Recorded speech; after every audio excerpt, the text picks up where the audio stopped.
प्रत्येक अमावस्या के दिन एक कटोरी में पंचामृत बनाकर ले जाते हैं। दूध, दही, शहद, घी, शक्कर, ये सब मिलाकर यदि आप लेकर जाते हैं और ले जाकर भगवान शंकर के सामने समर्पित करते हैं, एक बेलपत्री अशोक सुंदरी, अभी तक आपने जो बेलपत्री चढ़ाई है अशोक सुंदरी के ऊपर, डंडी का मुख जहां से पानी बहता है उस ओर रखा जाता है। पर जब हमें ऐसा लग रहा है कि हमारे पितृ भूखे हैं या हमारे पूर्वज प्यासे हैं या उनको भाग नहीं मिल रहा, इसलिए मेरा कोई काम नहीं हो रहा, इसलिए शिव राजी नहीं हो रहा है, तो ये बेलपत्री के भाग को बदल दिया जाता है। ये बेलपत्री अशोक सुंदरी की जगह पर जब चढ़ाया जाता है तो ये पत्ती का जो भाग है जहां से पानी बहता है उस ओर रखा जाता है और ये डंडी का भाग शिवलिंग की ओर रखा जाता है। और यहीं पर भगवान शंकर को जो तुम पंचामृत बनाकर लेकर गए हो वो पंचामृत चढ़ाया जाता है और वही पंचामृत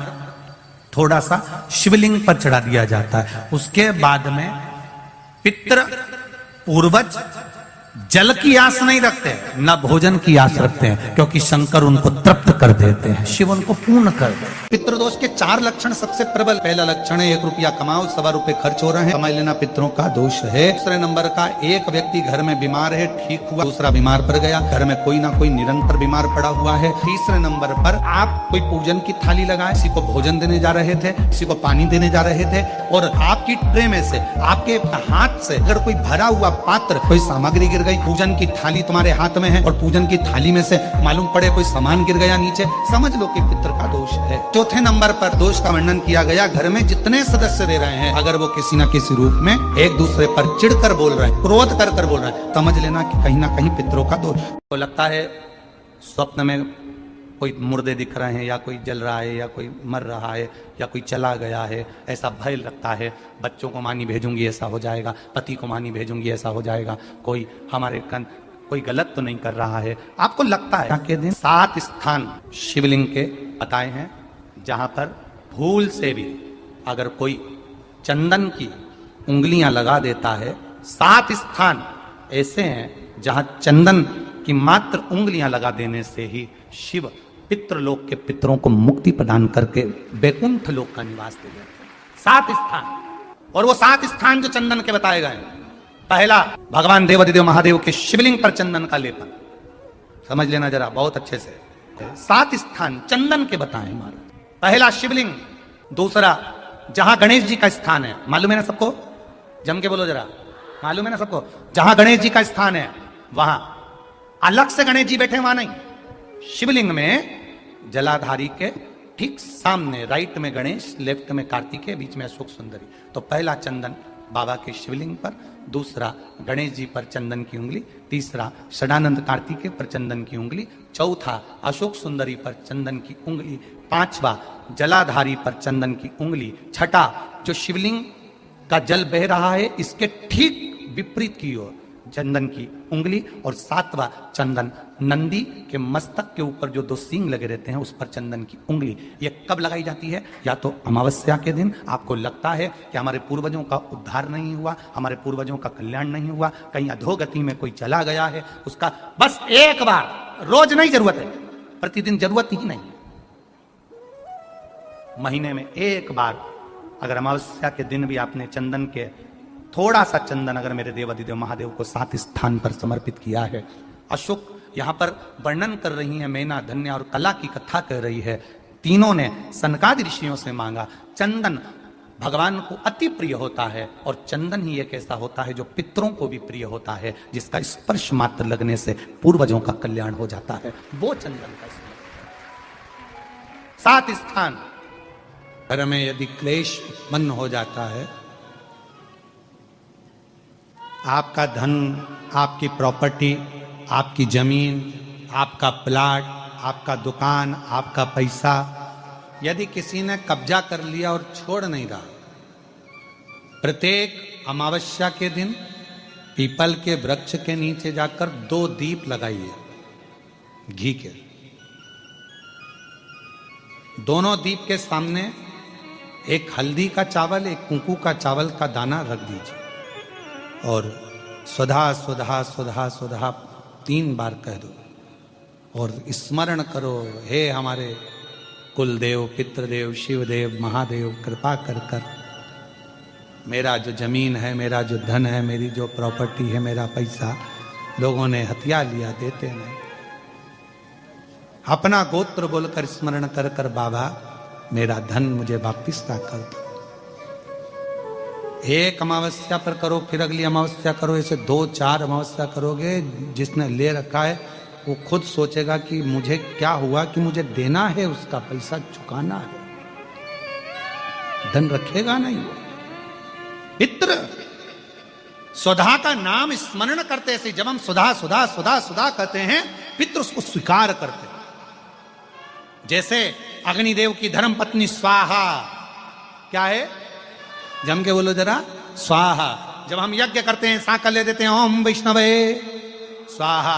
स्वाहा बोलते से ही अग्नि देवता की धर्म पत्नी उस भाग को देवताओं को देती है। उसी तरह तर्पण, तिलांजलि, पिंड, तर्पण आदि जितने भी हम पितरों के लिए कर्म करते हैं, उसमें हम स्वधा स्वधा बोलते हैं। जब स्वधा बोलते हैं तो वो स्वधा पितरों को भाग देती है और पितरों से कहती हैं, ये मेरा बेटा दुखी है, इसको ये तकलीफ है, इसको ये कष्ट है, तुम इसका ये कष्ट पितृदेव मिटा दीजिए, महादेव की आज्ञा है, इसको सही कर दीजिए। करते, श्रेष्ठ करते। ओम जयंती मंगलकारिणी भद्रकाली कपालिनी दुर्गा क्षमा शिवा स्वाहा स्वधा नमोस्तुते। ओम जयंती मंगलकाली भद्रकाली। स्वधा का उच्चारण हमको सुख प्रदान करता है, स्वधा का उच्चारण हमें संपदा प्रदान करता है। अगर किसी व्यक्ति के जीवन में खो गया, कर्जे में डूब गया, कर्जा बहुत हो गया, पैसा चले गया, गाड़ी चली गई, मकान चले गया, सब गिरवे रखा गया, सब कुछ समाप्त हो गया, उसको प्रत्येक प्रदोष को, प्रत्येक अमावस्या को घी का दीप किसी भी पेड़ के नीचे, ये 5 वृक्ष बताए हैं पितृभाव के, उन 5 वृक्ष में से कहीं पर भी बड़, पीपल, आंवला, शमी, बेलपत्र आदि 5 वृक्ष में से किसी भी वृक्ष के नीचे प्रज्वलित करे और काम ना करे, उसका कर्जा चूकता ही है, चूकता। 4 कितना भी पितृदोष हो, कितना भी, बेटों की शादी नहीं हो रही, बेटियों का संबंध नहीं आ रहा, घर में क्लेश बना हुआ है, अशांति बनी हुई है, मानसिक टेंशन बना हुआ है, 1 रुपए कमाओ 1.25 रुपए खर्च हो रहा है, कोई समझ में नहीं आ रहा, कोई रास्ता नहीं सूझ रहा, एक चावल का आखा दाना लेकर परिंदे के पास, परिंदा जानते हो सब लोग, हंडा, मटका, पानी भरने का मटका, हंडा, घड़ा, गगरा, जो घर के रसोई घर में जो पानी का स्थान होता है, एक चावल का दाना रसोई घर में रखकर उस चावल के दाने को साथ में लेकर और 1 लोटा जल हंडे का, मटके का, परिंदे का, घड़े का भरकर जाइए और वो परिंदे का पास का चावल का दाना और 1 लोटा जल, पहले चावल का दाना शिव जी के शिवलिंग पर समर्पित करो, फिर 1 लोटा जल, जहां जलाधारी होती है, जलाधारी इधर की है तो आप इधर खड़े हो, जलाधारी उत्तर की है तो आप यहाँ दक्षिण की ओर खड़े होकर शिव जी पर जल चढ़ाना प्रारंभ करें। यहाँ जल बह रहा है शिवलिंग का तो आप इधर खड़े होकर जब जल चढ़ाओगे, चावल का दाना रखकर, कैसा भी पितृदोष हो वो सारा पितृदोष समाप्त होता है। बेलपत्री के वृक्ष के नीचे बैठकर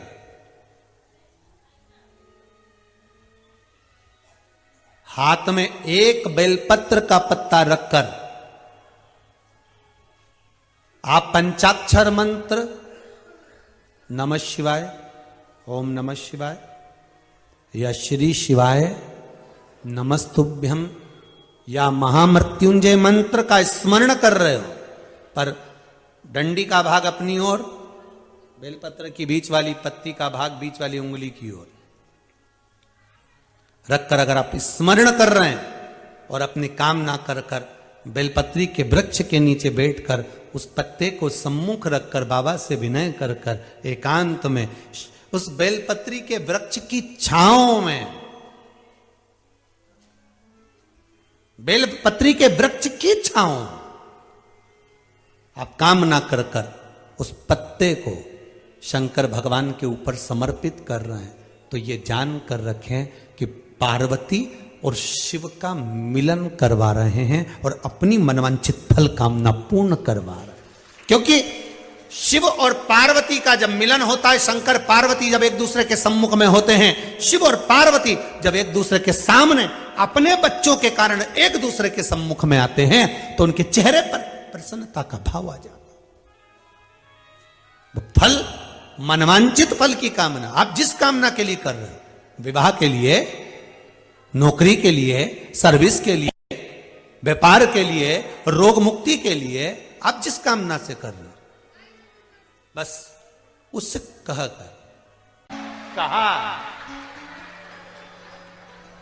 त्रिशूल को पकड़ते हैं, एक जगह से पकड़ते हैं कि 3 जगह से पकड़ते हैं? एक जगह से। त्रिशूल में नोक कितनी होती है? 3।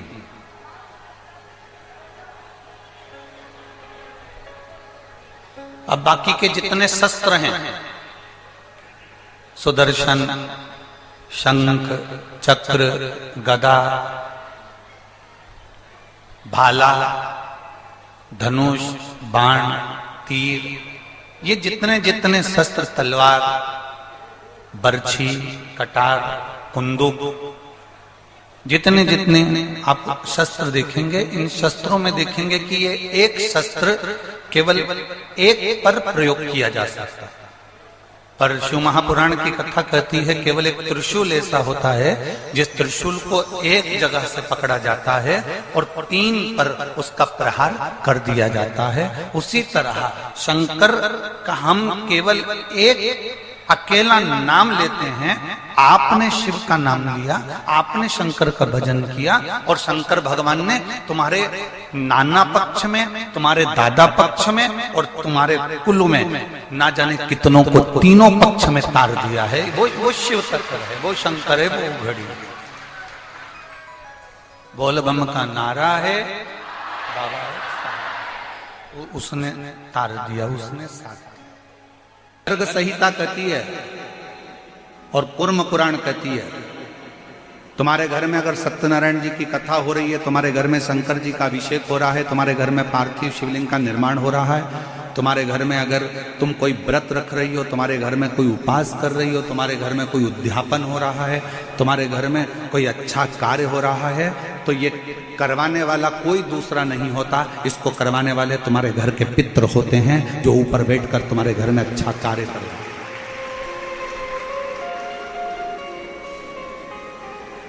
पार्वती जी को अगर शिव जी के शिवलिंग की पूजन की महत्वता कोई बता रहा है, तो पार्वती जी को पूजन की महत्वता उनके नाना नानी ने बताई, पितरों ने बताई।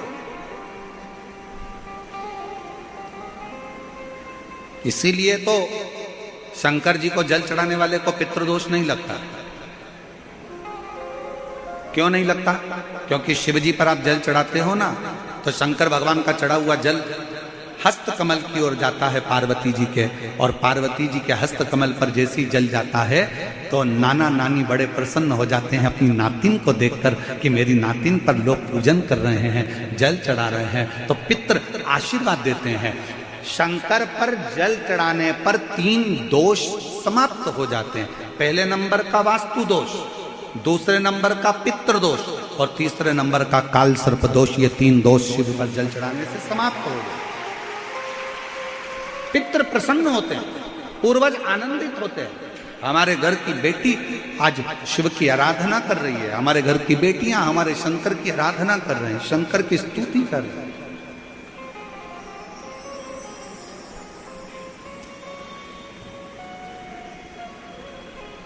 शिव आराधना में डूबे हुए हैं। कितना भी पितृदोष हो, कितना भी,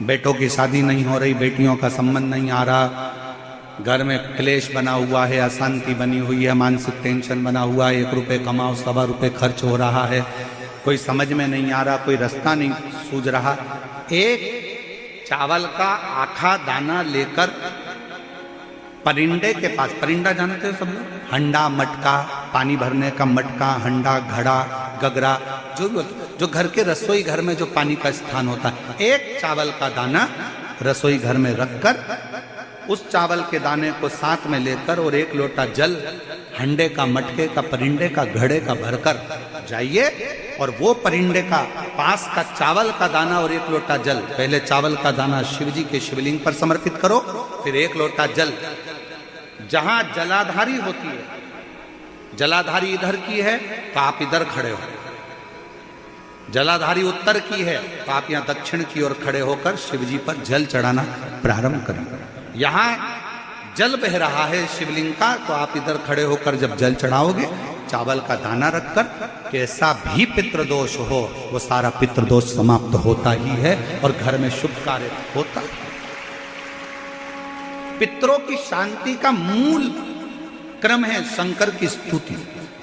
कोई ने कह दिया वास्तु के हिसाब से तुम्हारी बाथरूम गलत बनी है, तुम्हारा दरवाजा बना है गलत, तुम्हारा रसोई घर गलत बना हुआ है, सीढ़ियां गलत बनी है, ये गलत बना है, वो गलत बना है, सारा तोड़ तोड़ा के तुमने बार बार बनाया, सीढ़ी इधर लगा दी उसके कहने पर, तुमने बाथरूम उधर बना ली उसके कहने पर, उसके बाद भी घर में शांति नहीं है, पूरा वास्तु के हिसाब से मकान बनाया, पूरे वास्तु के हिसाब से घर बनाया, उसके बाद भी अगर शांति नहीं है तो कुछ मत करो, एक लोटा जल शिव जी को चढ़ाओ और शंकर जी को एक लोटा जल चढ़ाकर वही जल अशोक सुंदरी पे चढ़ाओ, गणेश कार्तिकेय पर चढ़ाओ और वही जल उठाकर थोड़ा सा लेकर आओ, घर के 4 कोने में उस जल को छींटना प्रारंभ करो, वास्तु दोष अपने आप समाप्त हो जाएगा। आपको बाथरूम बदलने की जरूरत नहीं, घर बदलने की जरूरत नहीं, व्यापार बदलने की जरूरत नहीं, अपने आप धीरे धीरे धीरे धीरे बदलता चला।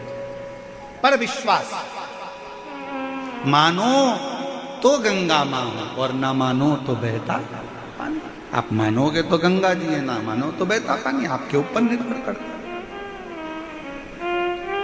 इस घर में से एक लोटा जल देवाधिदेव महादेव को चढ़ाने के लिए निकलता है, घर के अंदर से एक लोटा जल निकलकर जब शंकर के मंदिर में जाता है, उसी समय पर 3 दोष उसके घर के समाप्त हो जाते हैं। पहले नंबर का, घर के अंदर से जल गया तो वास्तु दोष समाप्त हो गया।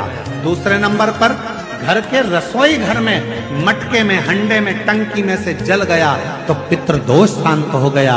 और तीसरे नंबर पर, घर के अंदर से जब हम जल लेकर निकलते हैं, अपना दरवाजे से बाहर निकलते हैं शिव को जल चढ़ाने के लिए, तो काल सर्प दोष समाप्त हो जाता है। ये 3 दोष उसी क्षण समाप्त। हम कहते हैं लक्ष्मी आए तो मैं दान करूं, हम कहते हैं कि लक्ष्मी आएगी तो हम दान करेंगे, पैसा आएगा तो हम दान करेंगे, धर्म करेंगे, पुण्य। आप और हम कहते हैं कि लक्ष्मी आए तो हम दान करें, और लक्ष्मी कहती है कि तुम दान करो तो मैं आऊं। दोनों एक दूसरे का इंतजार करते हैं।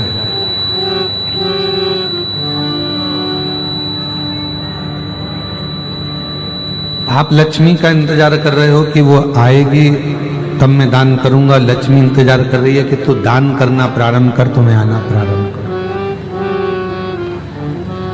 दोनों इंतजार कर रहे हैं। अब जैसे लक्ष्मी कहती है कि तू दान कर और आप कहते हो कि आए तो दान करूं, उसी तरह शिव महापुराण भी कथा कहती है। लोग कहते हैं कि हम बहुत तकलीफ में हैं, बहुत दुख में हैं, बहुत कष्ट में हैं, बहुत प्रॉब्लम में हैं, तो भगवान शिव भी कहते हैं कि तुम एक बार मेरी शिव महापुराण की कथा तक पहुंच जा, फिर मैं तेरा दुख मिटाना प्रारंभ कर दूंगा, तेरी तकलीफ। जितने लोग कथा सुन रहे हैं, अगर गण का मतलब नहीं जानते तो पहले कथा में प्रवेश करने से पहले, शिव महापुराण में पहुंचने से पहले हम समझ लें कि गण का मतलब क्या है।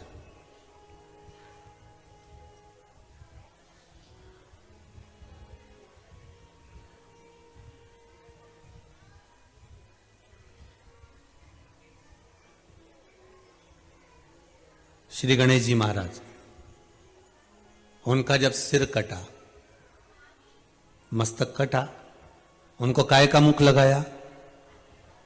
अरे बोलो जरा, हाथी का। अब मुख अगर हाथी का लगा था तो उनका नाम होना था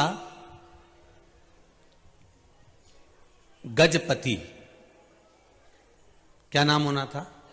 गजपति, क्योंकि गज का मुख लगा है तो नाम गजपति होना चाहिए।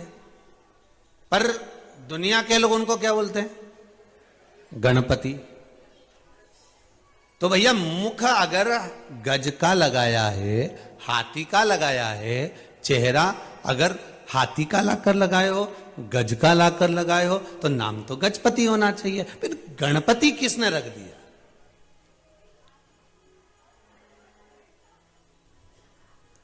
हाथी का मुख लगते ही तो गजपति नाम हो जाए।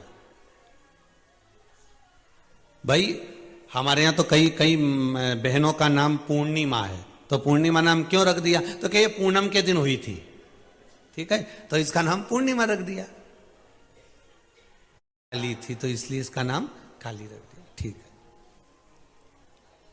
हमारे यहां नाम बड़े बड़े विचित्र रखते हैं। अब ध्यान देना जरा गणेश जी के नाम की ओर हो। फिर किसी ने कहा साहब इसका नाम शांति क्यों रखा? जब पति मतलब कुछ ना कुछ गणों का साथ यहां रहा होगा, इसलिए नाम। हाथी का मुख लगा था भगवान गणेश जी के जन्म के समय, जब हाथी का मुख लगा तो गजपति नाम होना चाहिए, पर नाम क्या रखा है? गणपति। मतलब कुछ ना कुछ गणों का साथ यहां रहा होगा, इसलिए नाम गणपति रखा है। हम कहें कि शंकर जी के गण, कई कई आप लोगों को भी कह देते होंगे, हम बताओ रोज मंदिर जाती है ऐसा लगे ये तो शंकर जी की गण है, ये रोज शिव जी के मंदिर में पूजन करता है, ये शंकर जी का अनुमोदन करता है, शिव जी पे एक लोटा पानी चढ़ाता है, शंकर की भक्ति में डूबा रहता है, ऐसा लगता है कि शंकर का गण है। मतलब केवल ये पीछे दिख रहा है ना, ये मत समझना इनको भूत प्रेत डाकनी पिशाचनी है चुड़ैल आदि, ये शिव जी के गण है। पर गण का मतलब क्या होता है?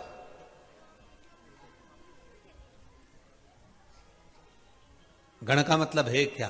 तो अब एक बहुत सुंदर सा प्रसंग है, बहुत ध्यान देना। भगवान विष्णु को शंकर जी का गण कहते हैं क्या? बोलते जाओ जरा दम से। जितने लोग आस्था के सामने बैठे हैं, जितने मोबाइल का गण बोलते हैं क्या? नहीं। इंद्र को बोलते हैं क्या? नहीं। वायुदेव, जल देव, वरुण देव, गरुण देव, किसी को शिव जी का गण नहीं कहा गया। रावण को शंकर जी का गण कहा गया क्या? नहीं, पार्षद कहा गया। महाराज गण का मतलब क्या है? भगवान विष्णु को गण नहीं कहा गया, ब्रह्मदेव को गण नहीं कहा गया, इंद्र को गण नहीं कहा गया। गण का मतलब है भगवान शिव की रक्षा करने वाला मित्र, सखा, बेस्ट फ्रेंड। समझ गए अपनी भाषा में? जो सखा है, मित्र भी है, द्वारपाल भी है, एक अच्छा मित्र, एक अच्छा सखा आपका गण है। सखा रहता हो, आपके साथ में कोई अच्छा व्यक्ति रहता हो, तो आप उसको भाषा में कह सकते हो ये मेरा गण है। गण मतलब मित्र है, ये मेरा सखा है, ये मेरा कभी बुरा नहीं देख सकता, ये मेरे खिलाफ जरा सा सुन नहीं सकता, एक शब्द भी जो शिव के लिए सुन नहीं सके, वो गण है। और अगर आपका मित्र, आपका सखा, कोई दूसरा व्यक्ति आपके मित्र की बुराई कर रहा हो, कोई दूसरा व्यक्ति आपके मित्र पर उंगली उठा रहा हो, आपके miत्र के लिए अपशब्द कह रहा हो, तो फिर आप मित्रता के भाव को नहीं जान सकते। महाराज